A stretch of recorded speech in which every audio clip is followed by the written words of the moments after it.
In our next section, we're going to begin to talk about the idea of probability.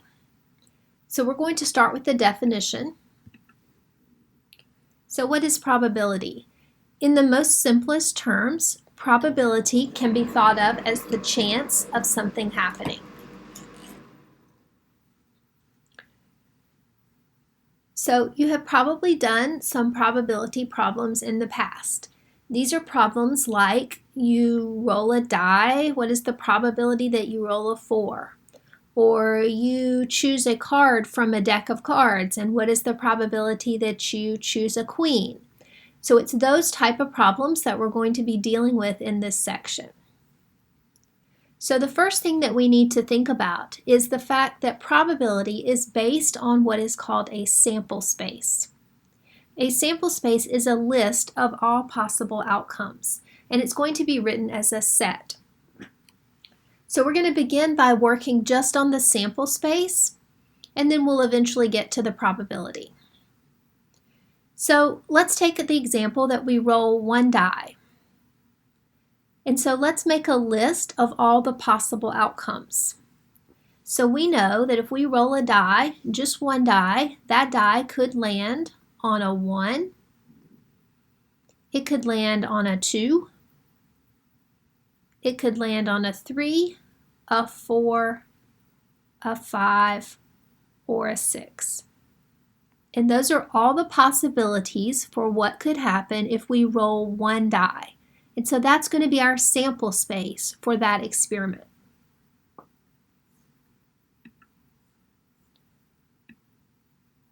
The problem becomes a little more complicated if we roll 2 dice. If you roll 2 dice, you have lots of different possible outcomes, and you can see those listed in the chart. For example, you could roll a 3 on the first die and a 1 on the second die. That's the outcome that's shown in the picture. But we know that that's just one possible way that those 2 dice could land. And so if you look in your chart, you'll see that there are 36 possible outcomes.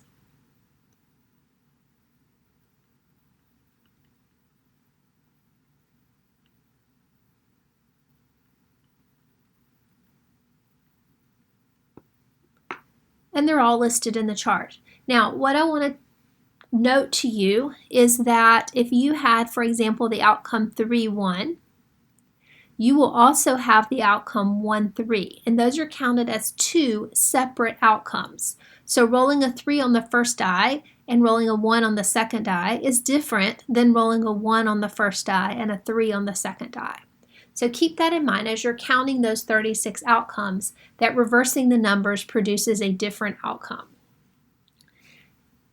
Now, I probably should say that if you don't reverse the numbers, or in other words, if the numbers are the same, like 2-2, that outcome is just counted once.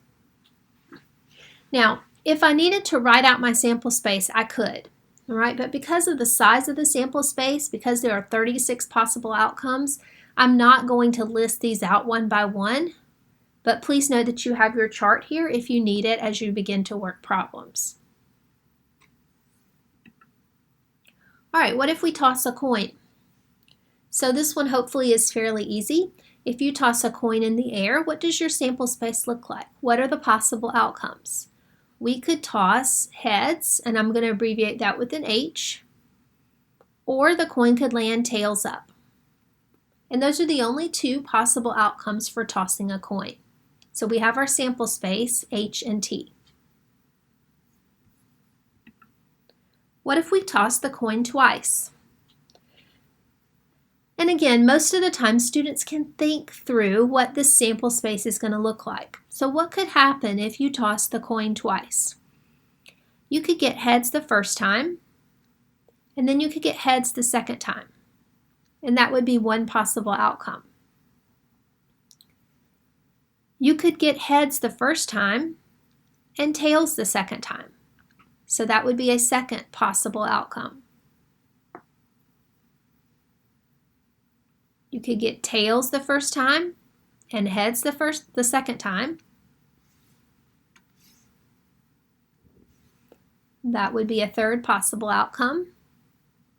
Or you could get tails the first time and tails the second time, and that would be a final outcome. And so our sample space would have those 4 possible outcomes. So you can see that there are some problems that writing out a sample space is fairly straightforward. Like the example where we toss 1 die, or the example where we toss a coin, or even the example here where we toss a coin twice. However, there are examples where the sample space becomes difficult to simply think through. For example, what if we toss the coin 3 times? And for problems where the sample space is more difficult to figure out, we have the option of making what's called a tree diagram.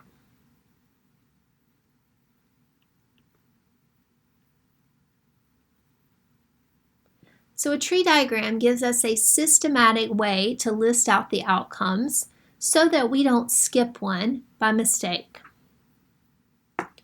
So here's what we're going to do. If we're going to toss the coin 3 times, what I'm going to do is make 3 columns on my tree. So I'm going to make a heading here, which is the first coin toss.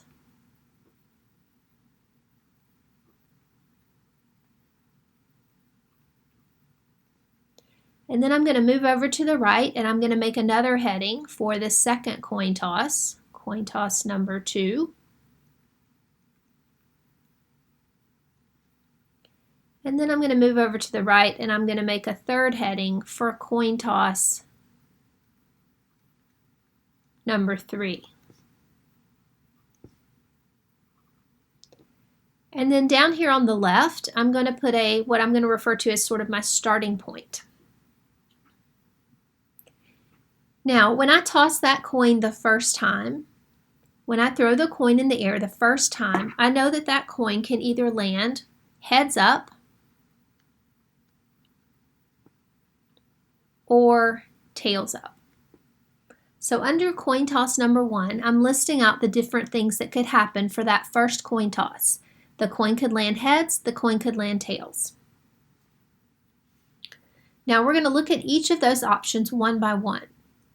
So if the coin landed heads and I picked it up and threw it again, what could happen for coin toss number 2? It could land heads again, or it might land tails. All right, let's do the same thing here. So assuming that the first time I tossed the coin, it tossed tails, I pick it up and toss it again, what could happen? I could toss heads, or that second coin toss could land tails.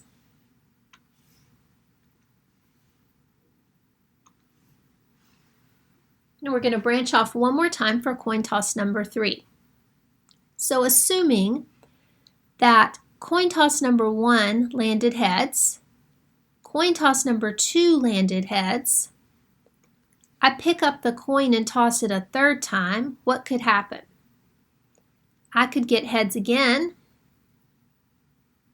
or I could get tails. Let's think through another option. So what if I tossed heads the first time? The second coin toss gave me a tail. I pick up the coin and toss a third time. What could happen? On the third coin toss, I could get heads, or I could get tails.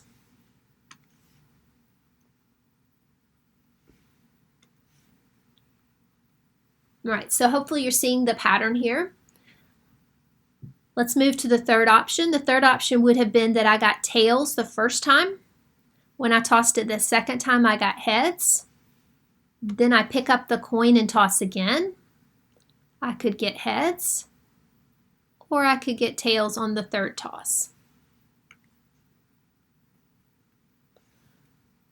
And then finally the fourth option, that would be that I got tails the first time I tossed the coin. I got tails the second time I tossed the coin. I picked up the coin and threw it again. I could get heads, or I could get tails. So what we have just done is created what's called a tree diagram, which lists out our possible outcomes. Now, what I haven't done yet is actually write down my sample space. So I want to do that next. And we're going to use this tree diagram to help us make this list. So what we're going to do is we're going to trace the path from start to one of the final options. For example, I could start here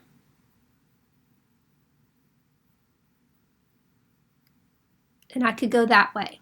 And so that option is, and we'll pick up the outcomes as I go, that's all 3 heads.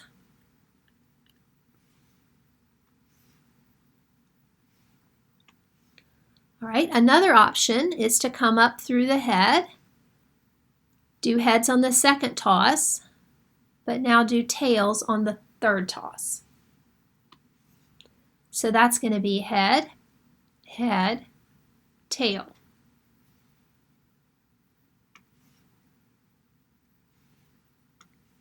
All right, so I'm going to sort of check these off as we do them. We've done those first 2. All right, looking at the next one. Again, from the starting point, we're coming up this way. This time we're going to go this way and then back up to heads. So that outcome is heads, tails, heads.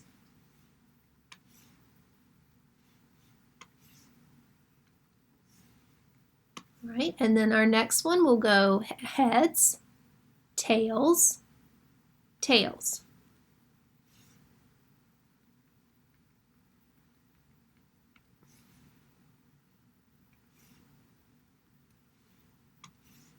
And that takes care of the first 4. All right, now we're moving down, and our next one will go tails, heads, heads.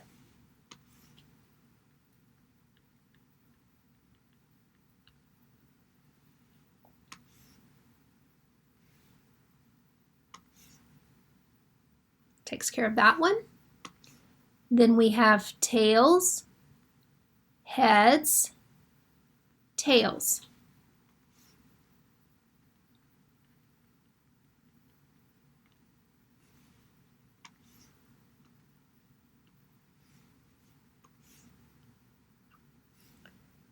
Our next one is going to be tails, tails, heads.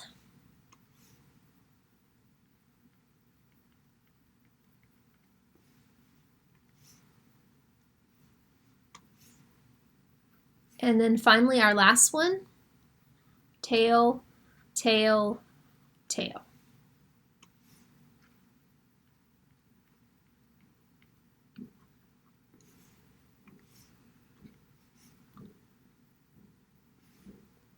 All right, so now we have a list of all possible outcomes for the experiment where we toss the coin 3 times. So just keep in mind that if you come across a problem where it is difficult to think through the sample space, that a tree diagram is helpful. Okay, so we're going to go ahead and look at a few more examples for the tree diagrams. All right, so what about this one? What if we roll a single die and then we flip a coin? So in this problem, we're doing 2 things. So I'm going to make 2 columns. I'm going to do a column for the die that I roll, and then I'm going to do a column for the coin that I flip. And I'm going to put my starting point, and I'm going to think first about what could happen if I roll the die. So we're talking about a single die, so we've already talked through the fact that that die could land on a 1, a 2,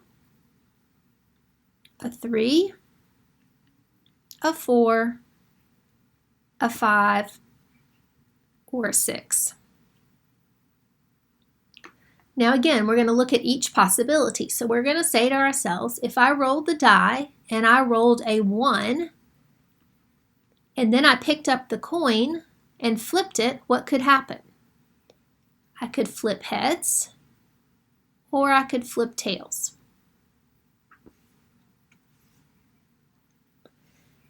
Now let's move to the second one. So if I rolled a 2 on the die, and then I picked up the coin and flipped it, what could happen? Again, I could roll a head or a tail. So hopefully you're seeing the pattern. I'm going to go ahead and branch off from each of these numbers with the H and the T. And then we need to list out our sample space.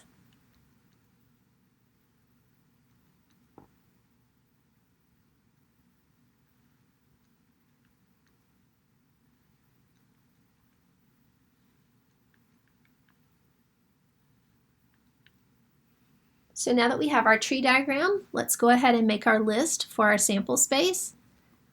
Remember that you want to go through this very systematically so that you do not miss any of the outcomes. So our first outcome will go 1 and then heads.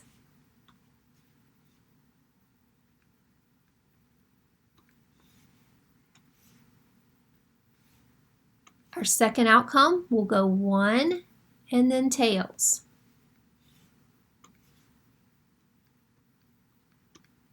And then we're going to continue down. So I'm going to go ahead and list them out. So we would have 2 and an H, 2 and a T, 3 and an H, 3 and a T, 4 and an H, 4 and a T, 5H, 5T, 6H, and 6T. And so we have all of our outcomes listed from our tree diagram.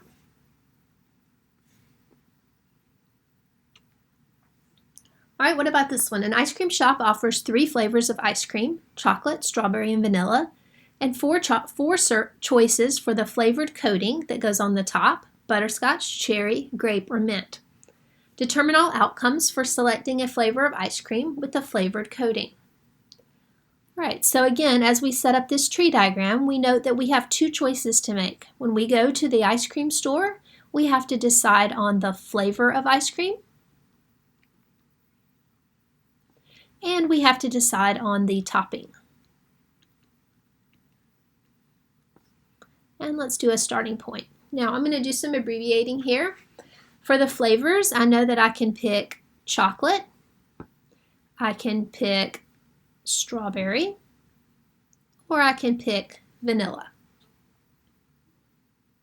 Now let's look at each of the topping choices. So if I chose chocolate ice cream, I could then choose for a topping butterscotch, cherry, grape, or mint. If I chose strawberry ice cream, I could choose for a topping butterscotch, cherry,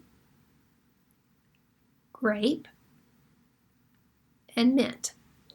And finally, if I picked vanilla, I could choose for my topping butterscotch, cherry, grape, and mint. So now that our tree diagram is done,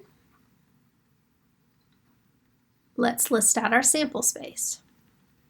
So again, very systematically going through, we can do chocolate ice cream and butterscotch. We can do chocolate ice cream and cherry. We can do chocolate ice cream and grape. We can do chocolate ice cream and mint. We can do strawberry ice cream and butterscotch, strawberry ice cream and cherry, strawberry ice cream and grape, strawberry ice cream and mint. We can do vanilla ice cream and butterscotch, vanilla ice cream and cherry, vanilla ice cream and grape, and vanilla ice cream and mint. So again, now we have our sample space listed out for our problem. A new phone is released in 2 sizes, standard and large, 3 colors, blue, green, and red, and 2 plans, limited and unlimited. Determine all outcomes for a customer purchasing a single phone with these conditions. So here there are 3 choices that have to be made. I have to choose first the size of the phone that I want. Then I'm going to need to decide on the color of the phone that I want. And then I'm going to have to decide on the plan for the phone that I want. So my first choice is the size. So I can either choose standard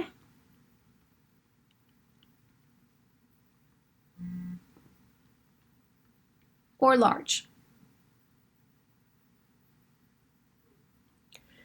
If I chose standard, I could then choose for my color blue, green, or red. If I chose a large phone, I could also choose for my color choices blue, green, or red. And then we have the option of limited or unlimited for the plan. So assuming, for example, that I chose a standard plan, a standard size phone in blue, I could then do a plan that was limited or unlimited.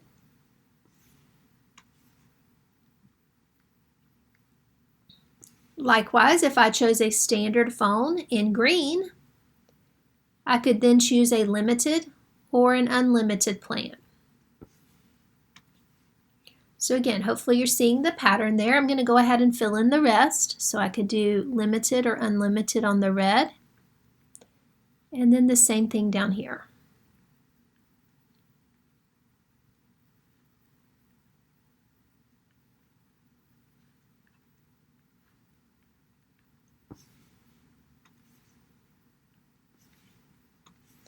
All right, once our tree diagram is done, then we're ready to list out our outcomes. All right, so I'm going to make my sample space up here.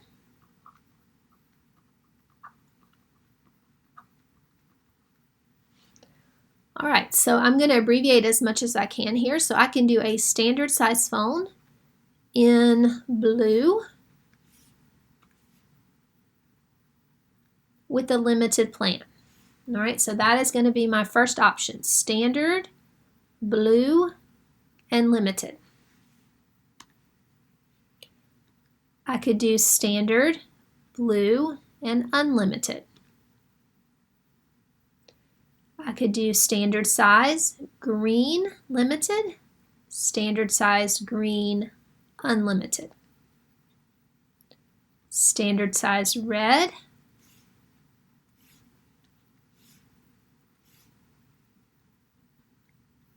limited, standard size, red, unlimited. Okay, moving down to the second part, I could do large in blue with a limited plan. I could do large blue with an unlimited plan.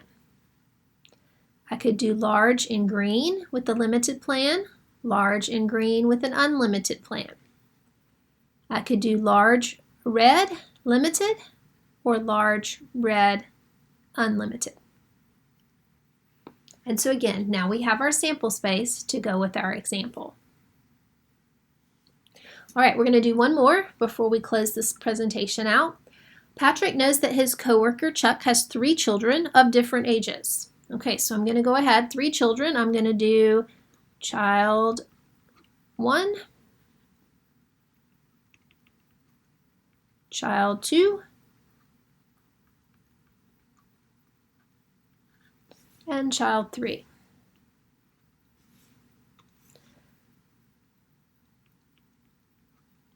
So Patrick knows his coworker, Chuck, has 3 children of different ages, but he doesn't know anything else about Chuck's children, meaning he doesn't know if the children are boys or girls. Determine all outcomes for the genders of the children, male and female, from oldest to youngest. Okay, so let's look at the first child. We know that that first child, his oldest child, could either be male or female. Okay, so now, assuming that the first child is male.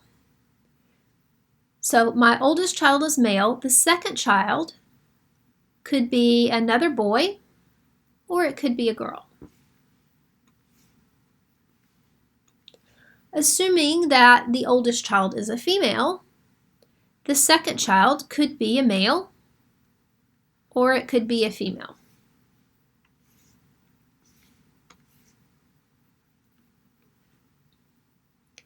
And then let's consider the third child. So if the first child is a boy and the second child is a boy, then the third child could be another boy, it could be a girl. So again, hopefully you're seeing the way this is working out, and we're going to go ahead and fill in these other ones, male and female, for each of these for the third child.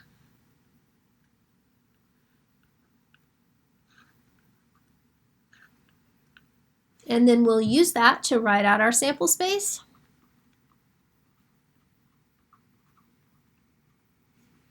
All right, so our first option, male, male, male, meaning all three of Chuck's children are boys. That's one possibility. Another possibility is that the first two are boys and the second one is a girl, or the third one is a girl. All right, see if you can go ahead and read off the other outcomes as we write them down. So we want to go in order, we will have male, female, male, male, female, female. And then moving down to our second part, we've got female, male, male, female, male, female, female, female, male, and then all three girls. And so again, now we have our sample space to go with our particular problem. In the next presentation, we'll look at how we use these sample spaces to calculate probability.